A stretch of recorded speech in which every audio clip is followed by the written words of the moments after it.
परब्रह्म राम वसिष्ठा शरण कृष्ण सांदीपनी गुरु केला. भगवान रामानं अवतार घेतल्यानंतर भगवान श्रीकृष्णाने अवतार घेतल्यानंतर ज्ञानप्राप्तीसाठी ते सद्गुरूच्या सानिध्यात गेले. परब्रह्म राम वसिष्ठा शरण, वसिष्ठाच्या सानिध्यात जाऊन त्या ठिकाणी ज्ञानाची प्राप्ती करून घेतली. कृष्ण सांदीपनी गुरु केला. भगवान श्रीकृष्ण सांदीपनीच्या आश्रमामध्ये गेले, त्या ठिकाणी विद्या प्राप्त केली.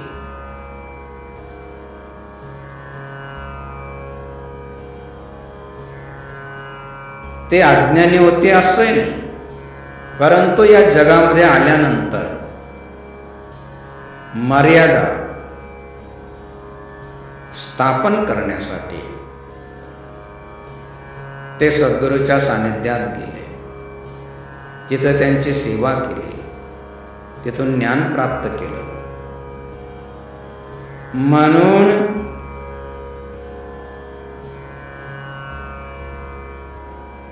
जेवढी मर्यादा असेल तेवढे सर्व मर्यादा पुरुषोत्तम भगवान रामाने या जगामध्ये प्रस्थापित केली. आपल्या आचरणानं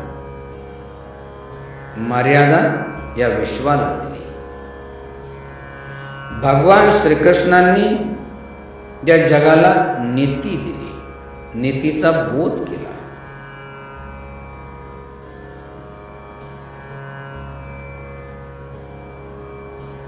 किती युग होऊन गेले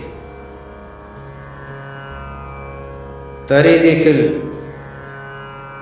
अनेक राजे होऊन गेले असले तरी देखील अजून लोक इच्छा करतात की राम राज्य आलं पाहिजे. का? तर त्यांनी जसं राज्य केलं, सर्वजन हिताय सर्वजन सुखाय, तसं राज्य आलं पाहिजे अशी इच्छा करतात. कारण राज्य कसं करायचं ते वसिष्ठ ऋषींच्या सानिध्यात जाऊन त्याचं ज्ञान त्यांनी प्राप्त केलं होतं. म्हणून भगवान राम, भगवान श्रीकृष्णाची स्मृती प्रत्येकाच्या अंतःकरणामध्ये प्रत्येक जण जागृत करतो, त्यांचं पूजन केलं जातं. एवढंच नाही तर भगवान रामाच्या, भगवान श्रीकृष्णाच्या नामस्मरणानं जीवाचं पाप ताप दुःख निवृत्त होतं. आता काय म्हणतील, ते तर अवतारी पुरुष होते, म्हणून त्यांच्या नामस्मरणानं जीवाचं पाप ताप दुःख निवृत्त होतं.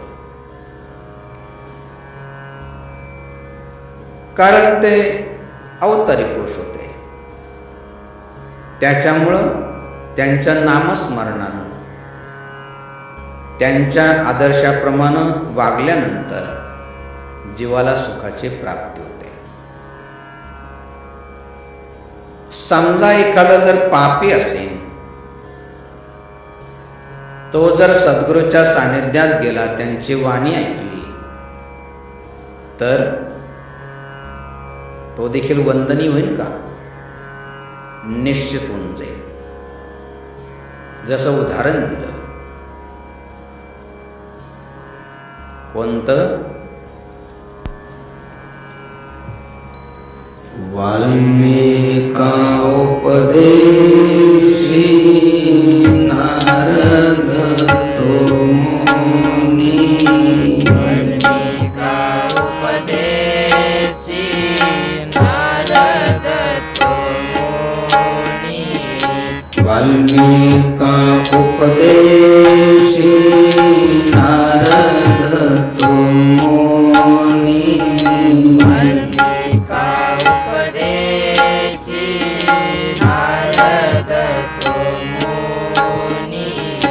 वंद्य त्रिभुवनी झाला वाला.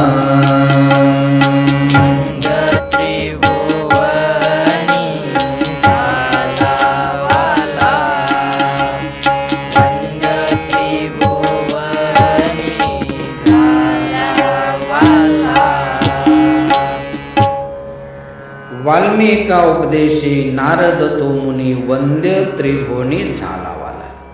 किती महान पापी असू द्या, सद्गुरूच्या सानिध्यात गेल्यानंतर, त्यांची वाणी ऐकल्यानंतर तो तरतरतो. त्यांच्या सानिध्यानं अनेक जीवांचा तरण पावतो. जसं वाल्या कोळ्याची कथा सांगितली होती. थोडक्यामध्ये एका अरण्यामध्ये वाल्या कोळी राहत होता, लोकांना लुटत होता. लुटल्यानंतर त्यांना मारून टाकायचा. किती जीव मारले याची गिनती करण्यासाठी छोटासा खडा घ्यायचा, मोठ्या रांजणामध्ये टाकायचा. 7 रांजणं त्यानं भरले आणि त्याच्यानंतर कर्मधर्म संयोगानं काहीतरी पूर्वीचं प्रारब्ध संचित देवर्षी ब्रह्मर्षी नारद मुनी आले. त्यांना देखील लुटण्यासाठी गेला. सांगितलं की वाल्या, अरे एवढं पाप करतो, सर्व सोडून दे, तुला भोगावं लागेल. तुझ्या पापाचे कोणी वाटेकरी होणार नाही. सुरुवातीला थोडासा तर्कवितर्क त्यांना केले, परंतु गेला घरी विचारलं सर्वांना की माझ्या पापाचे वाटेकरी वाण का? सर्वांनी सांगितलं नाही. आला, रडायला लागला, पश्चाताप करायला लागला की मुनी तुम्ही सांगितलं तसंच झालं, माझ्या पापाचे वाटेकरी आता कोणी व्हायला तयार नाही, आता माझं कसं होणार? नारद मुनीने सांगितलं की सर्वात पहिले सर्व सोडून दे. दिलं सर्व सोडून. आता कोणाची हिंसा करणार नाही, अखाद्य खाणार नाही, अफे पिणार नाही. दिलं सर्व सोडून. म्हटले जे पाप झालं त्याचं काय? म्हटले त्याच्यासाठी मंत्र देतो.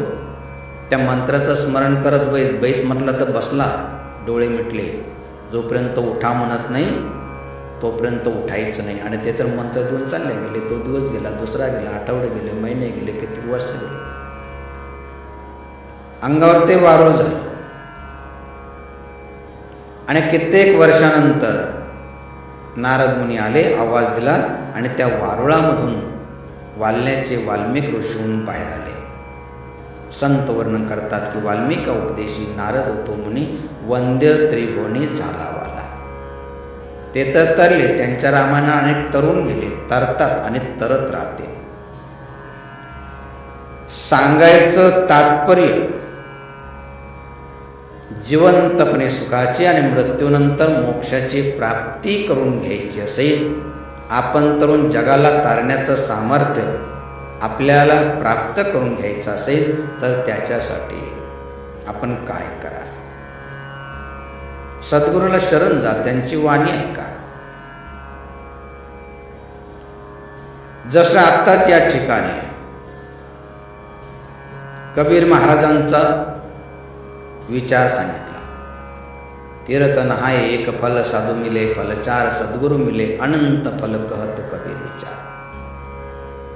अनंत फलाची प्राप्ती होते. काही फल तर सांगितले. सद्गुरु वचनाचे करी अमृतपान, जन्म मृत्यू जाण नासतील. होसी तू अमर, स्वामी इंद्रियांचा, मने काया वाचा शरण जाई. बहिणी म्हणे जीवीस होशील संतुष्ट, सद्गुरु वरिष्ठ पूजलिया. हे सर्व लाभ आपल्याला प्राप्त होईल, परंतु त्याच्यासाठी काय करा की सद्गुरूच्या सानिध्यात गेलं पाहिजे, त्यांची वाणी ऐकली पाहिजे, तिचं जीवनामध्ये पालन केलं पाहिजे. असे अनंत फल. सद्गुरु मिले अनंत फल, कहत कबीर विचार. परंतु लक्षात ठेवलं पाहिजे, हे सर्व जे लाभ आहे ते सद्गुरूच्या सानिध्यात आहे, गुरुच्या नाही. लक्षपूर्वक वचन परत ऐकलं पाहिजे. हे सर्व लाभ कुणाच्या सानिध्यात आहे तर सद्गुरूच्या. सद्गुरु मिले अनंत फल, कहत कबीर विचार. गुरुच्या सानिध्यात नाही सांगितलं, सद्गुरु मिले अनंत फल. महान संत बहिणाबाईंनी देखील या 4 चरणाच्या अभंगामध्ये 3 वेळेस जो शब्द वापरला तर तो शब्द वापरला सद्गुरु, गुरु नाही शब्द वापरला. सद्गुरु वचनाचे करी अमृतपान, सद्गुरूचे तीर्थ अमृताची वाटी, बैने मने जीवी होशील संतुष्ट, सद्गुरु वरिष्ठ पूजलिया. सद्गुरु शब्द वापरला. म्हणून हा सर्व जो लाभ आहे तो कुणाच्या सानिध्यात आहे? सद्गुरूच्या, गुरुच्या नाही. आता असं ऐकल्यानंतर कदाचित काहींच्या मनामध्ये एक शंका येऊ शकते, गुरु आणि सद्गुरु वेगळे असतात का?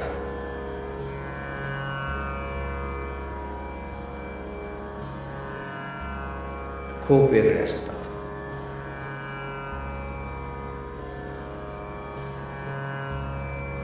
जसे गुरु आणि सद्गुरु म्हणजे 2 ध्रुवाचे 2 टोक. या जगामध्ये गुरु तर पुष्कळ आहे,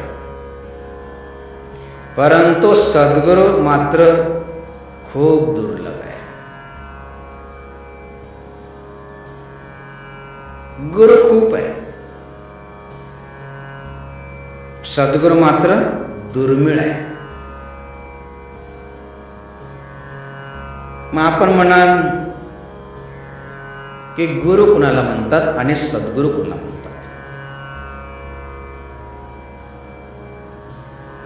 सद्गुरूचे लक्षण काय? तर लक्षपूर्वक ऐकायचे. या जगामध्ये गुरु तर खूप आहे. जसं एक गुरु, एक मंत्रगुरु, एक यंत्रगुरु, एक तंत्रगुरु, एक वस्ताद गुरु, एक राजगुरु म्हणती जनी, एक माता गुरु, एक पिता गुरु, एक देवगुरु, एक बोले जे जगद्गुरु सकळ कळा. आपली माता आणि पिता तेही गुरुची तत्वता, परी पैल पार पाविता तो सद्गुरु वेगळा. जे जे जातीचा जो व्यापारू, जे जे यातीचा जो व्यापारू, ते ते त्याचे तितके गुरु.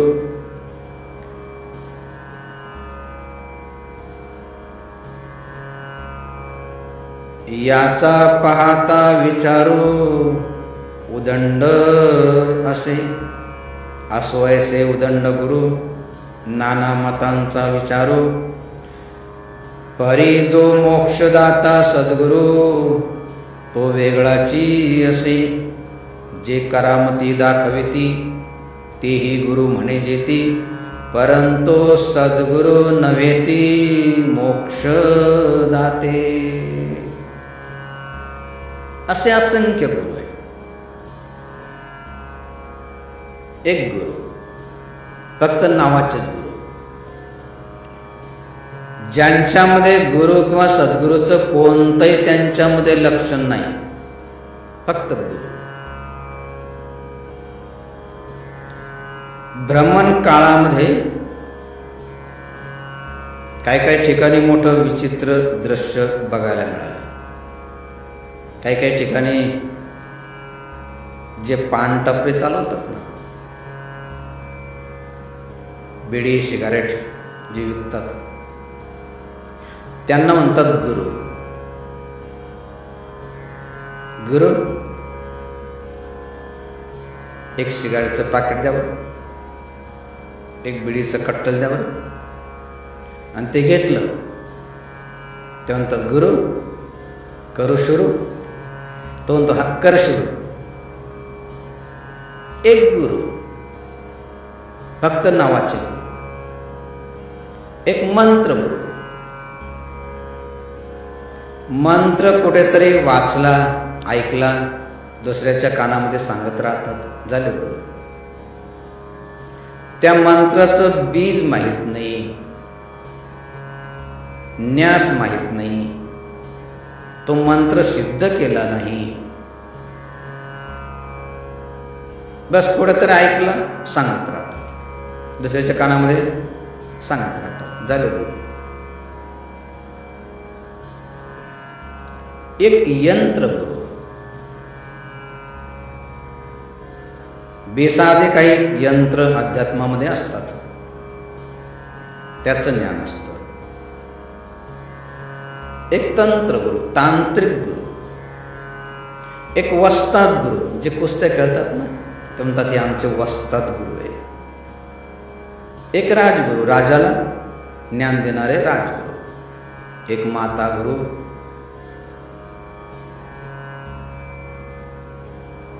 एक पिता गुरु.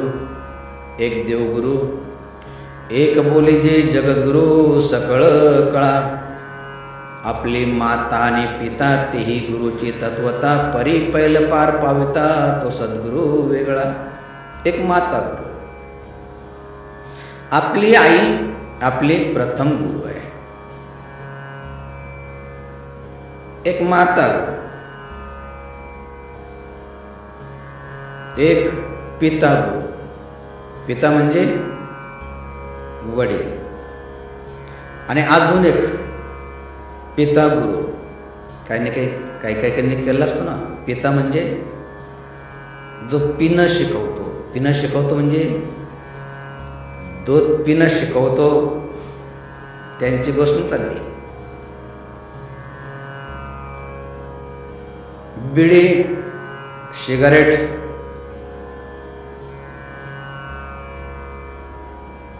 चिलीम, गांजा, भांग,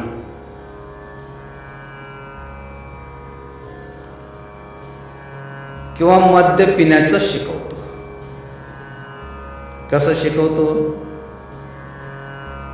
जे शिकले असेल त्यांना माहीत असेल. बिडी किंवा सिगारेट किंवा चिलीम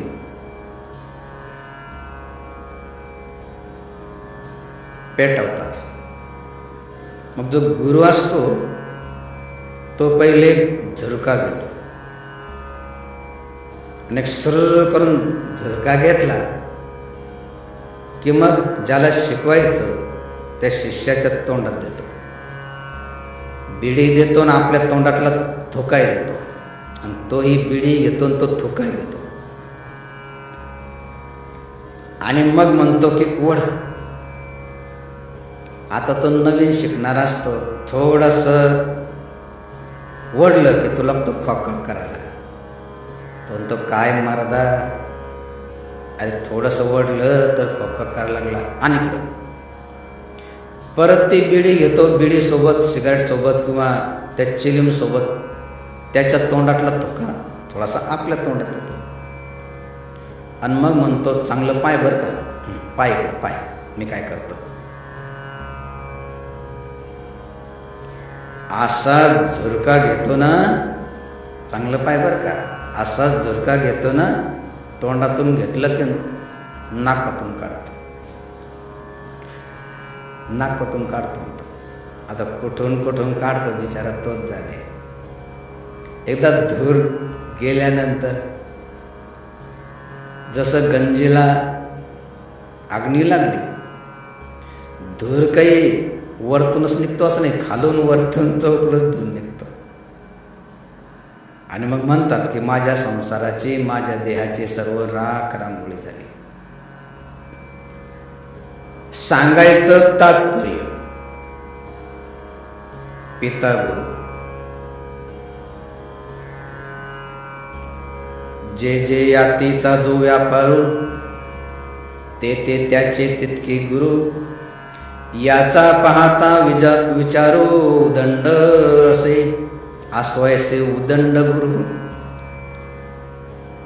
नाना मताचा विचारू, परी जो मोक्षदाता सद्गुरु तो वेगळाची असे. मोक्षदाता जे करामती दाखविती तेही गुरु म्हणे जेती, परंतु सद्गुरु नव्हे ती मोक्षदाते. काही कुंकू घेतलं की भस्म करून दाखवतात, काही भस्म घेतलं की कुंकू करून दाखवतात. असे करामती दाखविती, चमत्कार करतात.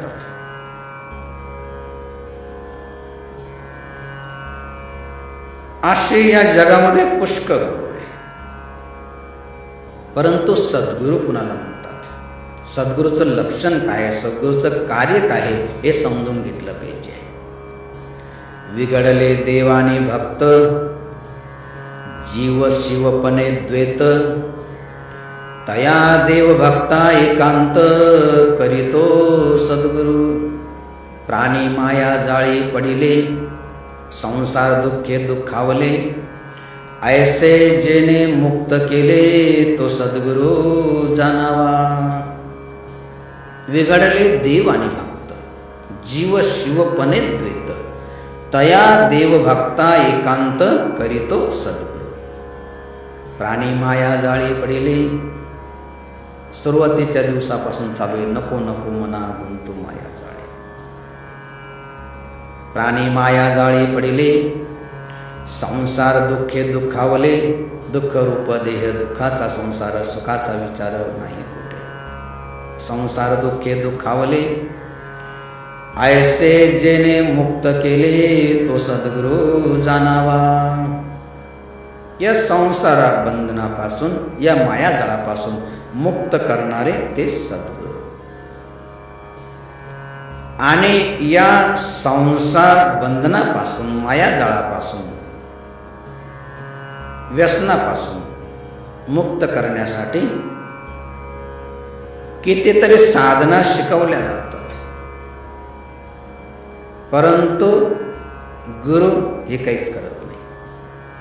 शिष्यासन लावती साधन, न करविती इंद्रिय दमन, ऐसे गुरु आडक्याचे तीन, मिळाले तरी त्यागावे. आडक्याचे तीन काय, फुकट जरी मिळाले तरी असे गुरु नको. मंत्रतंत्र उपदेशिते, घरोघरी गुरु आहेत आयते, जो शिष्यासे मिळवी सद्वस्तु ते, सद्गुरु त्याते श्रीकृष्ण मानी.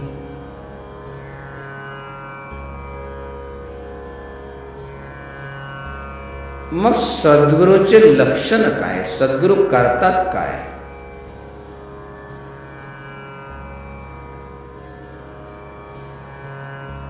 तसे तर पुष्कळ लक्षण आहे, परंतु मुख्य सद्गुरूचे लक्षण,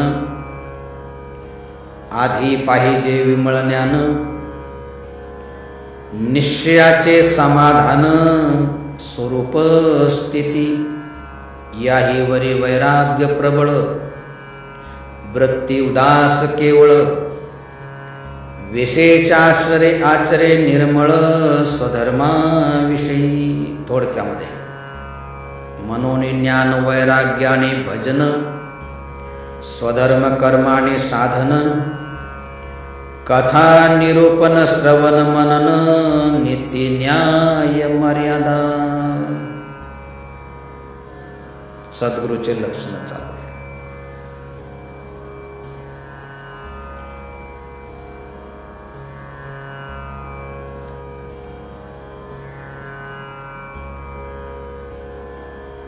ज्ञान वैराग्य आणि भजन,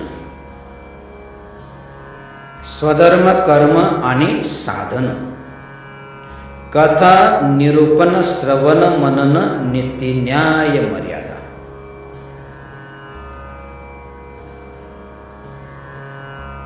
यामध्ये कोणी असे, तेने ते विलक्षण दिसे, म्हणून सर्वही विलसे, सद्गुरु पासी. आता जे लक्षण सांगितले त्याच्यापैकी एक जरी लक्षण नसेल तर ते सद्गुरु होऊ शकत नाही. म्हणून सर्वात पहिले ज्ञान पाहिजे. ज्ञान म्हणजे आत्मा परमात्म्याचं ज्ञान, खाण्याचं, पिण्याचं, झोपण्याचं, आपल्यासारखे प्राणी उत्पन्न करण्याचं ज्ञान तर शेणातल्या विष्ण्यातल्या किड्याला देखील आहे, जीवजंतूला आहे. आपण तरुण जगाचं, जगाला तारण्याचं ज्ञान, आत्मा परमात्म्याचं ज्ञान, ज्ञान पाहिजे. वैराग्य, या जगातलं एखादं राज्यपद आधी तर काय, परंतु स्वर्गाचं राज्य देखील भोगैश्वर्य एका भगवंताशिवाय आवडत नाही. वैराग्य आणि भजन म्हणजे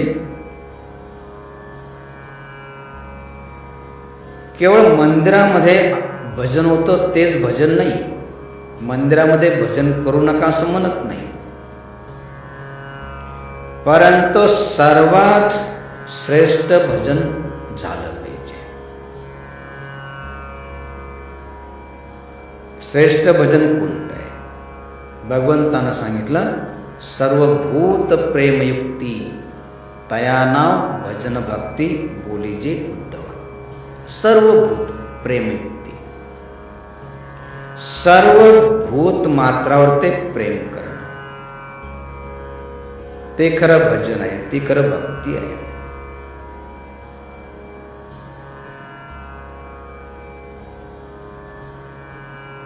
थोडक्यात जर सांगायचं म्हटलं तर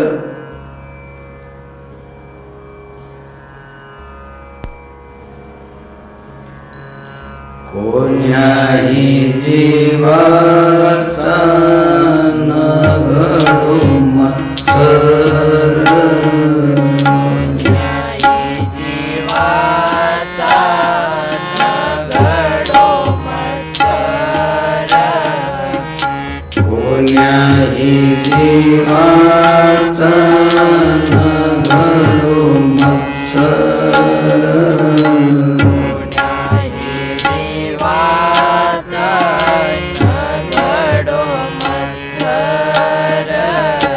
वर्म सर्वेश्वर पूजनाचे,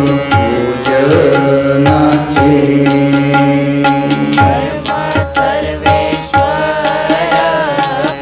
पूजनाचे,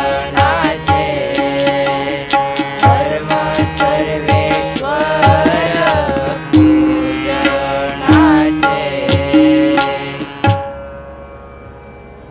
ज्ञान वैराग्याने भजन. भजन म्हणजे सर्वभूत प्रेमयुक्ती तया नाव भजन भक्ती बोली जुत. कोण्याही जीवाचा न घडो मत्सर, वर्म सर्वेश्वर पूजनाचे.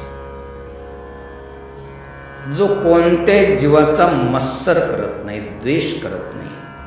समजायचं की सर्व देवी देवतांचं त्यानं पूजन केलं, भजन केलं. ज्ञान वैराग्याने भजन, स्वधर्म कर्माने साधन,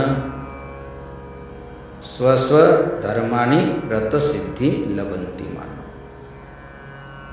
स्वधर्म स्वकर्म केलं पाहिजे आणि साधना करून साध्य प्राप्त करून घेतलं पाहिजे. या जगामध्ये साध्य काय होत असेल तर केवळ एक आणि एकच साध्य होऊ शकतं, तो म्हणजे परमात्मा, भगवंतच साध्य होऊ शकतो. भगवंताच्या व्यतिरिक्त या जगामध्ये काही साध्य होतच नाही, काही मिळतच नाही. केवळ मिळाल्याचा भास होतो. हे मिळालं, ते मिळालं. एक मृत्यूचा झटका आला की कळतं की काहीच नाही मिळालं. आपण कुणाचे नाही, आपलं कोणी नाही. सांगायचं तात्पर्य स्वधर्म कर्म आणि साधन, कथा निरूपण श्रवण मनन नित्य न्याय मर्यादा. कथा श्रवण केली पाहिजे, कथा दुसऱ्याला सांगितली पाहिजे, तिचं मनन चिंतन केलं पाहिजे. कथा जेणेकरून सर्वांची व्यथा निवृत्त होईल. काही काही कथा करतात, परंतु कथा सांगता सांगता आपलीच व्यथा सांगायला सुरुवात करतात. त्याच्यामुळं ऐकणाऱ्याची व्यथा तर काही निवृत्त होत नाही, उलट त्यांची व्यथा वाढते. की यांनाच एवढी व्यथा आहे तर आपल्याला किती व्यथा. त्यांचेच निवृत्त झाले तर आपले कुठे निवृत्त. कथा निरूपण श्रवण मनन नीती न्याय मर्यादा. नीती न्याय आणि मर्यादाचं पालन केलं पाहिजे. सद्गुरूचे लक्षण चालू आहे. याच्यामध्ये एक जरी नसेल, यामध्ये एक उणे असे तेने ते विलक्षण दिसे. म्हणून सर्व ही विलसे सद्गुरु पासी.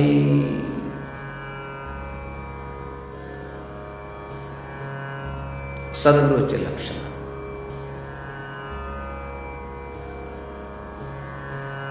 महान संत बहिणाबाईंनी देखील सद्गुरूचे लक्षण सांगितले.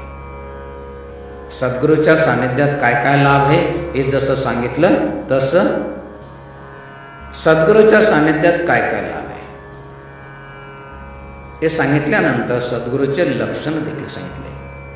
जेथे ज्ञान वैराग्य भक्ती ठसावे, क्षमा शांती देही दया हे विसावे. दिसे ब्रह्मचर्य स्व अंगासी आले, मने बहिणी तो सद्गुरु स्वभावे. जेथे ज्ञान वैराग्य भक्ती ठसावे, अगदी ठासून भरलेले आहे. काय काय? ज्ञान वैराग्य भक्ती. क्षमा शांती देही दया हे विसावे. क्षमा आहे, शांतता आहे, ज्यांच्या देहामध्ये कायमचे विसावलेले. दिसे ब्रह्मचर्य स्व अंगाशी आले. ब्रह्मचारी केवळ लग्न नाही झालं म्हणूनच तो ब्रह्मचारी असं नाही. ब्रह्म आचरते ती ब्रह्मचारी, जो नेहमी ब्रह्माचं चिंतन करतो, जो ब्रह्मस्वरूप झालेला आहे. दिसे ब्रह्मचर्य स्व अंगाशी आले, मने बहिणी तो सद्गुरु स्वभावे.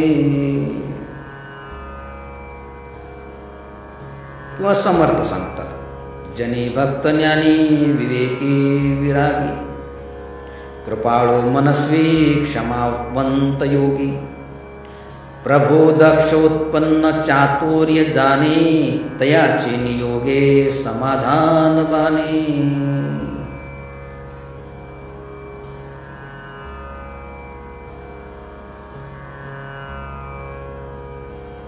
जनी भक्त ज्ञानी विवेकी विरागी. विरक्त आहे, भक्त आहे, ज्ञानी आहे, ज्यांच्यामध्ये विवेक आहे,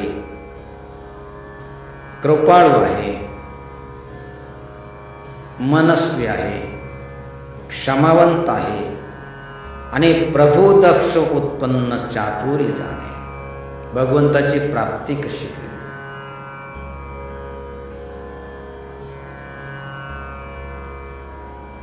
हे जे दुसऱ्याला सांगतात, तयाचे नियोगे समाधान बाणे. जे भक्त आहे, भक्त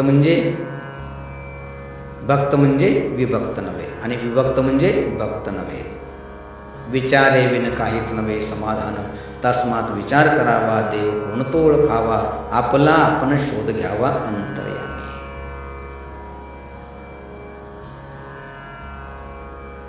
सांगायचं तात्पर्य,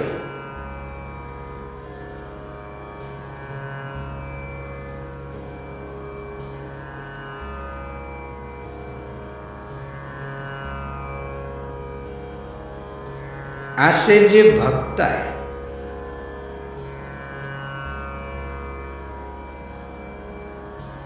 असे जे विवेकी आहे, विचारी आहे, ते सद्गुरू आहे. भगवंताचं चिंतन तर करतातच करतात, आपण तर तरतात. परंतु असे कृपाळू आहे की ज्याच्यामुळं इतरांना देखील तारण्याचा ते प्रयास करतात.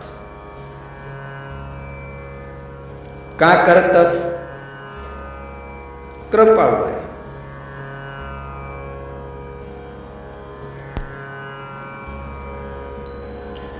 बुडते जन देखवे ना डोळा, बुडते जन देखवे न डोळा, बुडते जन